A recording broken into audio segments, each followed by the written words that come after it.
ರಾಗಿ, ಹಸ್ರುಕಾಳು, ಮೆಂತೆ, ಜೀರಿಗೆ, ಬಾದಾಮಿ, ಗೋಡಂಬಿ, ಏಲಕ್ಕಿ, ಮೆಣಸು, ಗೋಧಿ. Hi, welcome back to my YouTube channel. ಎಲ್ಲರೂ ಹೇಗಿದ್ದೀರಾ? ಐ ಹೋಪ್ ಚೆನ್ನಾಗಿದ್ದೀರಾ ಅಂತ ಅನ್ಕೋತೀನಿ. ನಾನು ಕೂಡ ಚೆನ್ನಾಗಿದ್ದೀನಿ. ತುಂಬ ದಿನದಿಂದ ಕಮೆಂಟ್ ಮಾಡ್ತಾ ಇದ್ರಿ, ಅಕ್ಕ ಪಾಪು ಫುಡ್ ಏನು ತಿನ್ನಿಸ್ತಾ ಇದ್ದೀರಾ, ಪ್ಲೀಸ್ ವಿಡಿಯೋ ಮಾಡಿ ಅಂತ. ಹಾಗಾಗಿ ಈ ವಿಡಿಯೋನ ನಿಮ್ಗಾಗಿ ಮಾಡ್ತಾ ಇದ್ದೀನಿ. ಪಾಪುಗೆ 5 ಮಂತ್ ಕಂಪ್ಲೀಟ್ ಆಗಿದೆ. ಇವಾಗ ಏನ್ ಫುಡ್ ತಿನ್ನಿಸ್ಬೇಕು ಅಂತ ಎಲ್ಲಾ ತಾಯಂದ್ರು ಕೂಡ ಯೋಚನೆ ಮಾಡ್ತಾರೆ. ಹಾಗೆ ನಾನು ಕೂಡ ಅದೇ ರೀತಿ ಯೋಚನೆ ಮಾಡ್ತಾ ಇದ್ದೆ. ಅವಾಗ ನಾನು ರಾಗಿ ಸರಿ ಮಾಡೋಣ ಅಂತೇಳಿ ರಾಗಿ ಸರಿ ಮಾಡ್ತಾ ಇದ್ದೀನಿ.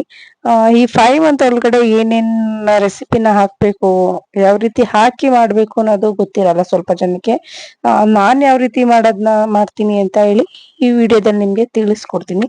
ವಿಡಿಯೋನ ಸ್ಕಿಪ್ ಮಾಡದೆ ಕೊನೆ ತನಕ ನೋಡಿ.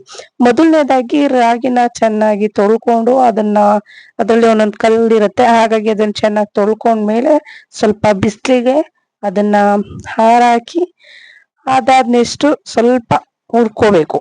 ಅದ್ರ ಜೊತೆಗೆ ಸ್ವಲ್ಪ ಹಸಿರುಗಳನ್ನು ಕೂಡ ಮೊಳಕೆ ಕಟ್ಕೊಂಡು ಅದನ್ನು ಸ್ವಲ್ಪ ಹಾರಾಕಿ ಅದನ್ನ ಫ್ರೈ ಮಾಡ್ಕೋಬೇಕು. ಅದಾದ ನೆಕ್ಸ್ಟ್ ಸ್ವಲ್ಪ ಮೆಂತೆ ಕಾಳನ್ನ ಚೆನ್ನಾಗಿ ಫ್ರೈ ಮಾಡ್ಕೋಬೇಕು. ಯಾಕಂದ್ರೆ ಅದು ಸ್ವಲ್ಪ ಕಹಿ ಇರೋದ್ರಿಂದ ಹಸಿ ಇದ್ರೆ ಕಹಿ ಕಹಿ ಉಳಿಯುತ್ತೆ. ಚೆನ್ನಾಗಿ ಹುರ್ಕೊಂಡ್ರೆ ಘಮ ಘಮ ಅಂತ ಸ್ಮೆಲ್ ಬರುತ್ತೆ. ಹಾಗಾಗಿ ಅದನ್ನು ಚೆನ್ನಾಗಿ ಹುರ್ಕೋಬೇಕು. ಹಾಗೆ ಅದ್ರ ಜೊತೆ ಸ್ವಲ್ಪ ಜೀರಿಗೆ ಕೂಡ ಹಾಕೋಬೇಕು. ಜೀರಿಗೆ ಹಾಕೋದ್ರಿಂದ ಮಕ್ಕಳಿಗೆ ಶೀತ ಆಗೋದು ಆ ರೀತಿ ಸ್ವಲ್ಪ ಅವಾಯ್ಡ್ ಆಗುತ್ತೆ. ಹಾಗಾಗಿ ಜೀರಿಗೆನ ಚೆನ್ನಾಗಿ ಫ್ರೈ ಮಾಡ್ಕೋಬೇಕು. ಅದು ಸ್ವಲ್ಪ ಸ್ಮೆಲ್ ಬರೋ ತನಕ ಫ್ರೈ ಮಾಡ್ಕೊಳ್ಳಿ, ತುಂಬಾ ಚೆನ್ನಾಗಿರುತ್ತೆ. ಅದ್ರ ಜೊತೆಗೆ ಜೀರಿಗೆ ಆದ್ಮೇಲೆ 1-2 ಗೋಡಂಬಿ ಮತ್ತೆ 1 ಬಾದಾಮಿ ಅದನ್ನು ಅದ್ರ ಜೊತೆಗೆ ಹಾಕೊಂಡು ಚೆನ್ನಾಗಿ ಫ್ರೈ ಮಾಡ್ಕೋಬೇಕು. ಅದ್ರ ಜೊತೆಗೆ 10 ಕಾಳು ಮೆಣಸು, ಸ್ವಲ್ಪ ಗೋಧುವೆನು ಕೂಡ ಫ್ರೈ ಮಾಡ್ಕೊಳ್ಳಿ. ಹಾಗೆ 3 ಏಲಕ್ಕಿ ಕಾಯಿ ತಗೊಂಡು ಸಿಪ್ಪೆ ತೆಗೆದು ಅದು ಒಳಗಡೆ ಕಾಳಿರೋದ್ ಮಾತ್ರ ಹಾಕ್ಬೇಕು, ಸಿಪ್ಪೆ ಹಾಕಕ್ ಹೋಗ್ಬಿಡಿ. ಹಾಗೆ ಎಲ್ಲ ಚೆನ್ನಾಗಿ ಅದನ್ನ ಮಿಕ್ಸ್ ಮಾಡ್ಕೊಳ್ಳಿ. ಪಾಪುಗೆ ಇವಾಗ 5 ಮಂತ್ ಅಲ್ವಾ ಅಂತ ಹೇಳಿ ನಾನು ಸ್ವಲ್ಪ ಮಾಡ್ಕೋತಾ ಇದ್ದೆ. ಹಾಗೆ ಅದನ್ನ ನಾನು ಮನೇಲೇನೆ ಮಿಕ್ಸಿಲ್ ರುಬ್ಕೋತಾ ಇದ್ದೆ.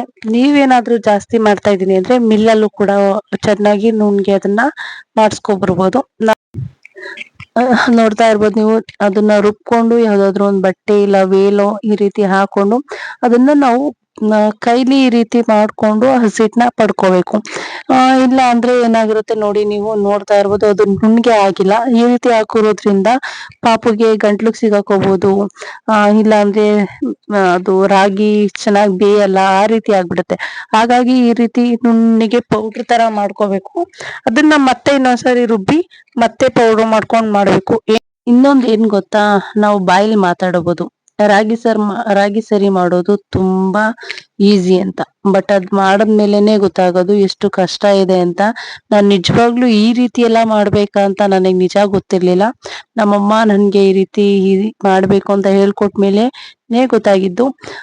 ಅದು ಎಷ್ಟು ತರಿ ಬರುತ್ತೆ ಅಂದ್ರೆ, ನಾವು ಮತ್ತೆ ಮತ್ತೆ ಹಸಿಟ್ಟನ್ನ ಮತ್ತೆ ಮತ್ತೆ ಹಾಕಿ ಮಾಡ್ತಾ ಇದ್ರುನು ಆ ತರಿ ಬರ್ತಾನೆ ಇರುತ್ತೆ. ಮತ್ತೆ ಇನ್ನೊಂದ್ಸರಿ ನೋಡ್ಬಿಡೋಣ ಫೈನಲ್ ಆಗಿ. ಯಾಕಂದ್ರೆ ಇವಾಗ ಪಾಪುಗೆ 5 ಮಂತ್ ಇರೋದ್ರಿಂದ ಇನ್ನೊಂದ್ 2-3 ಸರಿ ತಿರ್ಗೋಣ ಅಂತಂದ್ರು. ಇಲ್ಲ ಅಂದ್ರು ನಮ್ಮಮ್ಮ 4 ಸರಿ 5 ಸರಿ ಮತ್ತೆ ಅದೇ ಹಸಿಟ್ನ ಹಾಕೋದು, ಕೈಲಿ ಈ ರೀತಿ ಮಾಡೋದು, ನುಣ್ಣಗ್ ಬರೋ ತರ ಮಾಡಿದ್ದಾರೆ. ನಿಜ ಹೇಳ್ಬೇಕು ಅಂದ್ರೆ ನಾನು ಇದೇ ಫಸ್ಟ್ ಟೈಮ್ ನೋಡಿರೋದು. ನನಗೂ ಕೂಡ ಗೊತ್ತಿರ್ಲಿಲ್ಲ. ನಮ್ಮಮ್ಮ ಮಾಡ್ತಾ ಇರೋದ್ ನೋಡಿನೇ ಇಷ್ಟು ಕಷ್ಟ ಇದೆ ಮಾಡೋದು ಅಂತ ಅನ್ಕೊಂಡೆ.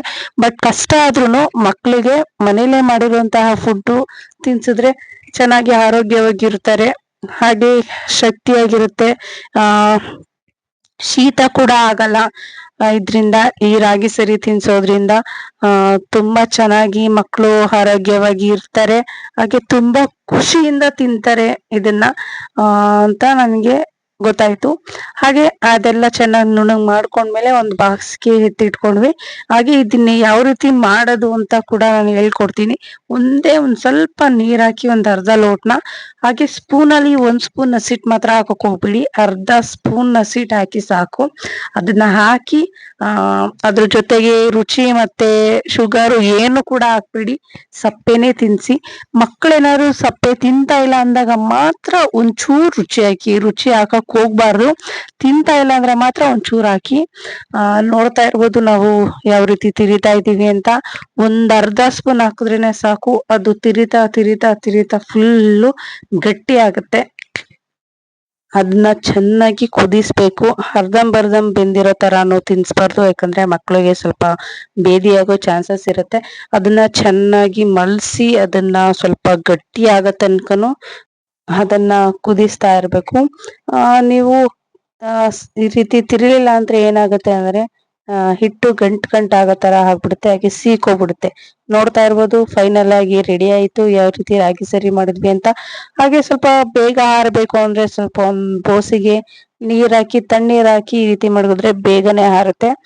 ಹಾಗೆ ನಾನು ಕೂಡ ಇದೇ ಮೊದಲನೇ ಸರಿ ನನ್ ಮಗಳಿಗೆ ರಾಗಿ ಸರಿನ ತಿನ್ನಿಸ್ತಾ ಇದ್ದೀನಿ. ತಿಂತಾಳೋ ಇಲ್ವೋ ಅನ್ನೋದು ಸ್ವಲ್ಪ ಭಯ ಆಗ್ತಿತ್ತು, ಬಟ್ ತುಂಬಾ ಖುಷಿಯಿಂದ ತಿಂದು ನನಗಂತೂ ಇಷ್ಟ ಆಯ್ತು.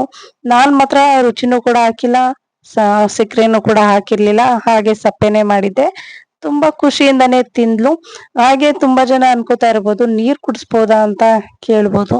ನೀರು ಸ್ವಲ್ಪ ಕುಡಿಸ್ಬೋದು, ಒಂದ್ 3 ಸ್ಪೂನ್ ಅಷ್ಟು ಕುಡ್ಸಿ, ಏನು ತೊಂದ್ರೆ ಇಲ್ಲ. ನೋಡಿದ್ರಲ್ಲ ಯಾವ ರೀತಿ ಮಾಡೋದು ಅಂತ. ಇದು 5 ಮಂತ್ ಇಂದ 7 ಮಂತ್ ವರೆಗೂ ಈ ರೀತಿ ಹಾಕಿ ಮಾಡಿದ್ರೇನೆ ಸಾಕು. 7 ಮಂತ್ ಆದ್ಮೇಲೆ ಏನೇನ್ ಹಾಕ್ಬೇಕು ಅಂತ ನೆಕ್ಸ್ಟ್ ವಿಡಿಯೋದಲ್ಲಿ ನಿಮ್ಗೆ ತಿಳಿಸ್ತೀನಿ. ಈ ವಿಡಿಯೋ ನಿಮ್ಮೆಲ್ಲರಿಗೂ ಇಷ್ಟ ಆಗುತ್ತೆ ಅಂತ ಅನ್ಕೋತೀನಿ. ಯಾರೆಲ್ಲ ನನ್ನ ಚಾನೆಲ್ ನೋಡ್ತಾ ಇದ್ರಾ, ಲೈಕ್ ಮಾಡಿ, ಶೇರ್ ಮಾಡಿ, ಕಮೆಂಟ್ ಮಾಡಿ, ಸಬ್ಸ್ಕ್ರೈಬ್ ಮಾಡಿ ಅಂತ ಹೇಳ್ತಾ ನೆಕ್ಸ್ಟ್ ವಿಡಿಯೋದಲ್ಲಿ ಸಿಗ್ತೀನಿ. ಎಲ್ಲರಿಗೂ ಲವ್ ಯು ಆಲ್, ಬಾಯ್.